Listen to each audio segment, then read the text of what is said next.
ഉള്ള ആൺകുട്ടികളെയും അതുപോലെ തന്നെ പെൺകുട്ടികളെയൊക്കെ കാണുമ്പം അവരുടെ അച്ഛനമ്മമാരൊക്കെ വളരെ കോമൺ ആയിട്ട് പറയുന്ന ഒരു കാര്യമാണ്, നിങ്ങളുടെ ഈ ഒരു പ്രായത്തിലൊക്കെ മുൻപ് എനിക്കൊക്കെ നന്നായിട്ട് മുടി ഉണ്ടായിരുന്നു, എൻ്റെ മുടിക്കൊക്കെ നല്ല തിക്നെസ് ഉണ്ടായിരുന്നു എന്നുള്ളൊരു കാര്യം. അതുപോലെ തന്നെ അവർ പറയുന്ന ആ അമ്മമാരും അച്ഛന്മാരൊക്കെ പറയുന്ന ഒരു കാര്യമാണ്, ഇപ്പം അവരുടെയും ഹെയർ ഒരുപാട് ലോസ് ആയി പോകുന്നുണ്ട്, അല്ലെങ്കിൽ അവർക്കും നല്ല മുടി കൊഴിച്ചിലുണ്ട് എന്നുള്ള കാര്യമൊക്കെ എല്ലാവരും പറയുന്നുണ്ട്. അപ്പൊ മുടി കൊഴിച്ചിൽ എന്ന് പറയുന്നത് നിങ്ങളുടെ തലയിൽ ഇപ്പം താരൻ ഉള്ളത് കൊണ്ടോ അല്ലെങ്കിൽ വേറെ എന്തെങ്കിലും അസുഖത്തിന്റെ ഭാഗമായിട്ടോ മാത്രം വരുന്നതല്ല. അല്ലെങ്കിൽ ഇപ്പം അസുഖം നമുക്കറിയാം, നമ്മുടെ ജീവിത ശൈലിയൊക്കെ മാറിയത് കൊണ്ട് തന്നെ ഒരുപാട് അസുഖങ്ങൾ ആളുകളിൽ വരുന്നുണ്ട്. അതിന്റെ ഭാഗമായിട്ടൊക്കെ നമുക്ക് മുടി കൊഴിച്ചിൽ വരാം. മെയിൻ ആയിട്ട് നമ്മളെ മുടി കൊഴിഞ്ഞു പോവാനുള്ളൊരു റീസൺ എന്ന് പറയുന്നത് നമ്മളെ മാറിയ ജീവിതശൈലി തന്നെയാണ്. ഇന്ന് ആൺകുട്ടികളിലായിക്കോട്ടെ പെൺകുട്ടികളിലായിക്കോട്ടെ ഒരുപാട് ആളുകൾ ഈ ഹെയർ ട്രാൻസ്പ്ലാന്റേഷൻ ഒക്കെ ചെയ്യുന്നുണ്ട്. ഇതിന് വേണ്ടിയിട്ട് നമ്മൾ ഒരുപാട് പണമൊക്കെ മുടക്കുന്നുണ്ട്. ഇതിനുള്ളൊരു മെയിൻ കാരണം എന്ന് പറയുന്നത് നിങ്ങൾ എക്സ്റ്റേണൽ മാത്രമായിട്ട് ചെയ്യുന്ന കാര്യം, നിങ്ങൾ പുറമെ മാത്രം, ഇപ്പം മുടി കൊഴിഞ്ഞു പോകുന്നുണ്ടെങ്കിൽ നിങ്ങൾ എന്തെങ്കിലുമൊക്കെ പുറത്ത് മാത്രം തേച്ചിടും, തലയോട്ടിയിൽ മാത്രം എന്തെങ്കിലുമൊക്കെ അപ്ലൈ ചെയ്തിടും. അതുകൊണ്ട് മാത്രം നമുക്ക് മുടി വളരുമോ? അങ്ങനെ ഉണ്ടാവണം എന്നില്ല. അതിന് പകരം നമ്മൾ നന്നായിട്ട് ഭക്ഷണമൊക്കെ കഴിച്ചിട്ട് ഭക്ഷണത്തിൽ നമ്മളെ മുടിക്ക് വേണ്ട സപ്ലിമെന്റ്സും വൈറ്റമിൻസും കാര്യങ്ങളൊക്കെ ഇൻക്ലൂഡ് ആവുകയാണെങ്കിൽ നമുക്ക് മുടി കൊഴിച്ചിലൊക്കെ കുറച്ച് കൊണ്ടുവരാൻ വേണ്ടിയിട്ട് സാധിക്കും. അതുപോലെ തന്നെ നമുക്ക് നമ്മുടെ മരണം വരെയാണെങ്കിലും ഈ മുടിയാണെങ്കിലും നഖമാണെങ്കിലും ഒക്കെ വളർന്നുകൊണ്ടിരിക്കും. പക്ഷെ അതിന്റെ തിക്നെസ് കുറഞ്ഞു പോവുക, അല്ലെങ്കിൽ മുടി പോയ ഭാഗത്ത് വീണ്ടും അത് കിളിർത്ത് വരുന്നില്ല എന്നൊക്കെ ഉള്ള ഒരു സ്റ്റേജ് വരുന്ന സമയത്തായിരിക്കും നിങ്ങൾ ചിലപ്പോൾ ഒരു ഡോക്ടറെ ഒക്കെ പോയിട്ട് കണ്ടിട്ട് അതിന് വേണ്ട ട്രീറ്റ്മെന്റ്സ് ഒക്കെ എടുക്കുന്നത്. അപ്പൊ നിങ്ങൾ ആദ്യം തന്നെ മനസ്സിലാക്കുക, നിങ്ങൾക്ക് എന്തെങ്കിലും ഇപ്പം തൈറോയിഡ് പോലുള്ള അസുഖങ്ങളാണോ, അല്ലെങ്കിൽ പെൺകുട്ടികളുടെ കേസ് നോക്കുകയാണെങ്കിൽ PCOD ഉണ്ടെങ്കിൽ അവർക്ക് എന്താവാം, നന്നായിട്ട് മുടി കൊഴിഞ്ഞു പോവാം. ഇപ്പൊ PCOD ഉണ്ടോ, അവരുടെ ആർത്തവത്തിൽ എന്തെങ്കിലും ഇറഗുലാരിറ്റീസ് കാണിക്കുന്നുണ്ടോ എന്നുള്ള കാര്യങ്ങളൊക്കെ നിങ്ങൾ നോട്ട് ചെയ്യണം. അതുപോലെ തന്നെ നിങ്ങൾ എന്തെങ്കിലും ഒരു മെഡിസിൻ കുറേ കാലമായിട്ട് എടുക്കുന്നുണ്ടെങ്കിലൊക്കെ ചിലപ്പോൾ നമുക്ക് എന്താവാം, ഈ മുടി കൊഴിച്ചിലൊക്കെ വരാം. അപ്പൊ എന്തൊക്കെ കാരണങ്ങൾ കൊണ്ടാണ് ഇങ്ങനെ മുടി കൊഴിഞ്ഞു പോകുന്നത്?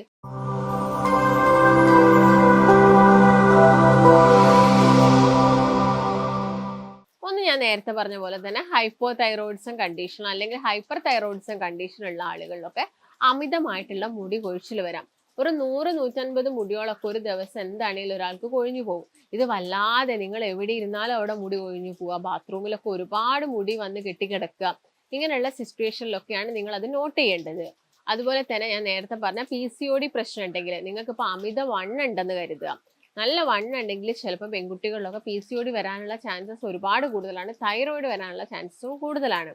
അപ്പൊ ഇങ്ങനെയുള്ള ആളുകളിൽ മുടി പെട്ടെന്ന് കൊഴിഞ്ഞു പോകാം. ചിലപ്പോൾ അതൊരു ഏരിയയിൽ മാത്രമായിട്ട് മുടി അലോപേഷ്യ ഏരിയേച്ച എന്ന് പറയും, അല്ലെങ്കിൽ അത് കംപ്ലീറ്റ് ആയിട്ട് ഒരു ബാൾനെസ് പോലെ, ഒരു കഷണ്ടി പോലെയൊക്കെ അലോപേഷ്യ അത് കംപ്ലീറ്റ് ആയിട്ട് വരുന്ന ഒരു സിറ്റുവേഷൻ ഒക്കെ ഉണ്ട്.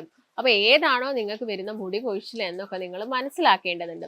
ഒട്ടുമിക്ക ആളുകൾ ചെയ്യുന്ന ഒരു കാര്യം, മുടി കൊഴിഞ്ഞു പോയാൽ എന്തെങ്കിലുമൊക്കെ തലയിൽ അങ്ങ് തേച്ച് പിടിപ്പിക്കും, അല്ലെങ്കിൽ ഷാംപൂസ് ഒരുപാട് വാങ്ങിക്കൂട്ടും, ഓരോരോ കമ്പനീൻ്റെത് കാണുമ്പോൾ ഓരോരോ കമ്പനി യൂസ് ചെയ്യും. ഇങ്ങനെയൊക്കെ ആളുകൾ ചെയ്യുന്നൊരു പ്രശ്നമുണ്ട്. അപ്പൊ നിങ്ങൾ ഷാമ്പു തന്നെ യൂസ് ചെയ്യുന്നുണ്ടെങ്കിൽ തന്നെ നോർമൽ ആയിട്ടുള്ള വളരെ വീര്യം കുറഞ്ഞിട്ടുള്ള ഏതെങ്കിലും ആയുർവേദിക് ഷാംപൂസ് ഒക്കെ യൂസ് ചെയ്യുകയാണെങ്കിൽ ഒന്നും വലിയ പ്രശ്നം നമ്മളെ മുടിക്ക് വരില്ല.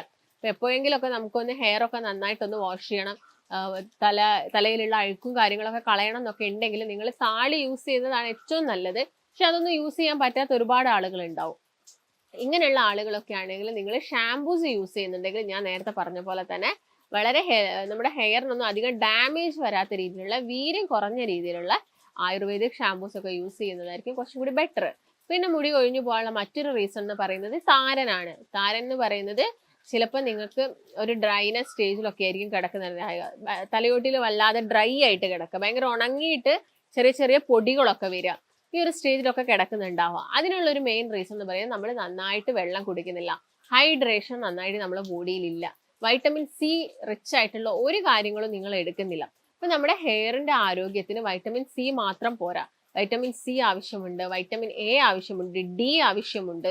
അതുപോലെ തന്നെ ഞാൻ നേരത്തെ പറയുമ്പോൾ തന്നെ വൈറ്റമിൻ E ഒക്കെ അത്യാവശ്യമായിട്ട് വേണം നമ്മളെ ഹെയറിന് വേണ്ടപ്പോൾ. അപ്പൊ ഒരു വിധത്തിലുള്ള എല്ലാ ഫ്രൂട്ട്സും ആയിക്കോട്ടെ, അല്ലെങ്കിൽ നിങ്ങൾ കഴിക്കുന്ന ഭക്ഷണത്തിൽ എല്ലാം തന്നെ പച്ചക്കറികളും വെജിറ്റബിൾസും എല്ലാം തന്നെ ഇൻക്ലൂഡ് ചെയ്തിട്ടുള്ളൊരു ഡയറ്റ് നിങ്ങൾ ഇതിന്റെ കൂടി എടുക്കണം.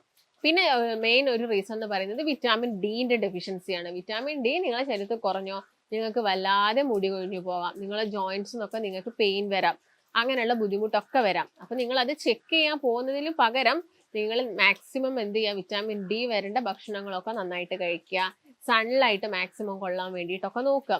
ഒരു 10 മുതൽ 3 മണി വരെയുള്ളൊക്കെ സൺലൈറ്റ് അബ്സോർപ്ഷൻ നന്നായിരിക്കും നമ്മളെ മുടിയുടെ ഗ്രോത്തിനാണെങ്കിലും അതുപോലെ തന്നെ എല്ലിന്റെ ഹെൽത്ത് ഒക്കെ പ്രോപ്പറായിട്ട് കൊണ്ടുപോകാനൊക്കെ ഇത് അത്യാവശ്യമാണ്.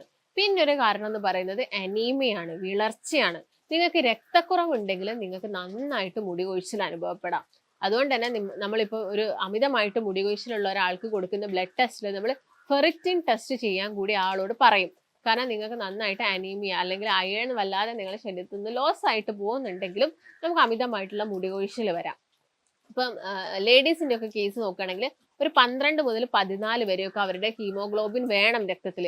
അതുപോലെ തന്നെ ജെൻസിന്റെ ആണുങ്ങളുടെ കേസ് നോക്കുകയാണെങ്കിൽ 14 മുതൽ 16ഓളം ഹീമോഗ്ലോബിൻ നമുക്ക് അത്യാവശ്യമായിട്ടുണ്ട്. അതിലൊക്കെ ഒരുപാട് അത് കുറഞ്ഞു പോകുന്നുണ്ടെങ്കിൽ അല്ലെങ്കിൽ നിങ്ങൾക്ക് എന്തെങ്കിലും ബ്ലീഡിങ് ഡിസോർഡേഴ്സ്, അതായത് പൈൽസ് പോലുള്ള പ്രശ്നങ്ങളോ അല്ലെങ്കിൽ ഇപ്പം പെൺകുട്ടികളുടെ കേസ് നോക്കുകയാണെങ്കിൽ PCOD ഉണ്ടെങ്കിൽ ചില ആളുകൾക്ക് അമിതമായിട്ടുള്ള ബ്ലീഡിങ് ഉണ്ടാവും. അതുപോലെ തന്നെ തൈറോയിഡിന്റെ കേസ് നോക്കുകയാണെങ്കിൽ അമിതമായിട്ടുള്ള ബ്ലീഡിങ് ഉണ്ടാവും. ആ ഒരു സിറ്റുവേഷനിലൊക്കെ അവർക്ക് വിളർച്ച വരാനുള്ള ചാൻസസ് കൂടുതലാണ്. അതിന്റെ ഭാഗമായിട്ടും അവർക്ക് അമിതമായിട്ടുള്ള മുടി കൊഴിഞ്ഞു പോവാം. പിന്നെ ഒരു റീസൺ എന്ന് പറയുന്നത് വിറ്റാമിൻ B12 കുറവാണ്. വൈറ്റമിൻ B12 നമ്മുടെ ശരീരത്തിൽ ഉണ്ടെങ്കിൽ നമ്മുടെ കണ്ണിന്റെ കാഴ്ച ശക്തിക്കാണെങ്കിലും അതുപോലെ തന്നെ മുടിയുടെ വളർച്ചയ്ക്ക് ആണെങ്കിലും മുടി പെട്ടെന്ന് തന്നെ ഗ്രേയിങ് നടക്കും. ഗ്രേയിങ് എന്ന് പറഞ്ഞാൽ പെട്ടെന്ന് മുടി നരയ്ക്കാനൊക്കെ തുടങ്ങുന്നത് വിറ്റാമിൻ B12 കുറവ് കൊണ്ടാണ്.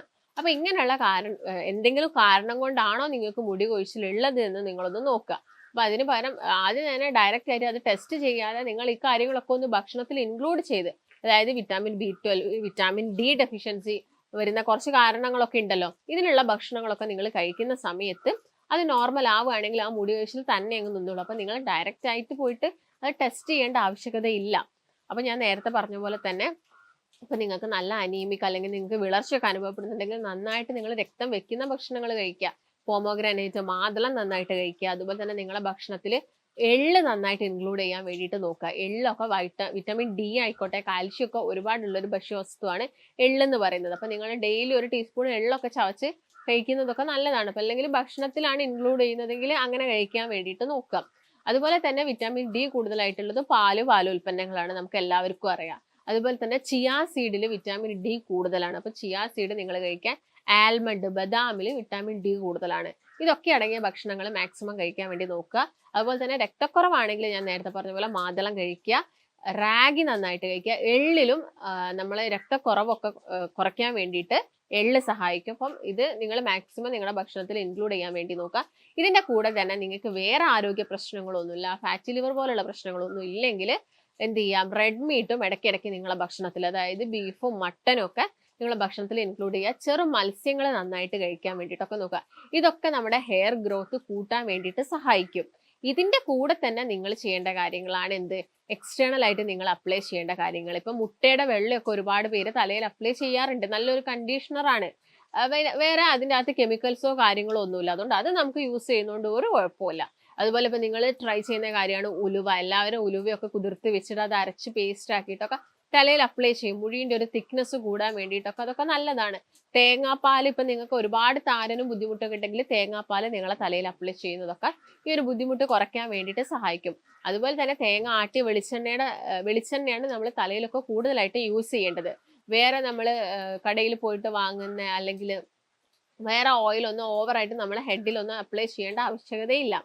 ഈ കാര്യങ്ങളൊക്കെ നിങ്ങളെ ഹെയർ ഗ്രോത്ത് കൂട്ടാൻ വേണ്ടിയിട്ട് നിങ്ങൾ ശ്രദ്ധിക്കണം. ഇതിന്റെ കൂടെ തന്നെയാണ് ഞാൻ നേരത്തെ പറഞ്ഞ പോലെ തന്നെ ഭക്ഷണത്തിലും ഒരുപാട് കാര്യങ്ങൾ നോക്കണം. ഈ എക്സ്റ്റേണൽ ട്രീറ്റ്മെന്റ് കൊണ്ട് മാത്രം നമ്മളെ മുടി കൊഴിച്ചിലൊന്നും മാറത്തില്ല. എന്നിട്ടും നിങ്ങൾ ഈ ഭക്ഷണം കഴിച്ചിട്ടും അതുപോലെ തന്നെ എക്സ്റ്റേണൽ ട്രീറ്റ്മെന്റ് നടത്തിയിട്ടൊന്നും നിങ്ങൾക്ക് ഈ മുടി കൊഴിച്ചിൽ കുറയുന്നില്ലെങ്കിൽ നിങ്ങളൊന്ന് ബ്ലഡ് ടെസ്റ്റ് ചെയ്ത് നോക്കുക. അതായത് ബ്ലഡ് ടെസ്റ്റിൽ നിങ്ങൾക്ക് വിറ്റാമിൻ D3 നോക്കാം, വിറ്റാമിൻ B12 നോക്കാം, അതുപോലെ തന്നെ ഫെറിറ്റിൻ എത്രത്തോളം ഉണ്ട്, കാൽഷ്യം എത്രത്തോളം ഉണ്ട്, അതുപോലെ തന്നെ തൈറോയ്ഡ് ടെസ്റ്റ് ചെയ്യാം.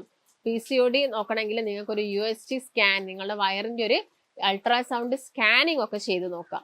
എന്നിട്ട് എന്തെങ്കിലും ബുദ്ധിമുട്ടുണ്ടെങ്കിൽ അത് എന്ത് ചെയ്യാം, ആദ്യം തന്നെ കറക്റ്റ് ചെയ്യാം. എന്നിട്ട് ബാക്കിയുള്ള ട്രീറ്റ്മെന്റ്സും കാര്യങ്ങളൊക്കെ ചെയ്യാം. അപ്പൊ നിങ്ങൾക്ക് ഇങ്ങനെ അമിതമായിട്ടുള്ള മുടി കൊഴിച്ചിലും കാര്യങ്ങളൊക്കെ ഉണ്ടെങ്കിൽ, എന്തെങ്കിലും ഇതിനെക്കുറിച്ചുള്ള സംശയങ്ങളൊക്കെ ഉണ്ടെങ്കിൽ നിങ്ങൾ താഴെ കാണുന്ന നമ്പറുമായിട്ട് ബന്ധപ്പെടുക. നമുക്ക് മറ്റൊരു നല്ല ഹെൽത്ത് ടോപ്പിക്കുമായിട്ട് വീണ്ടും കാണാം. നന്ദി.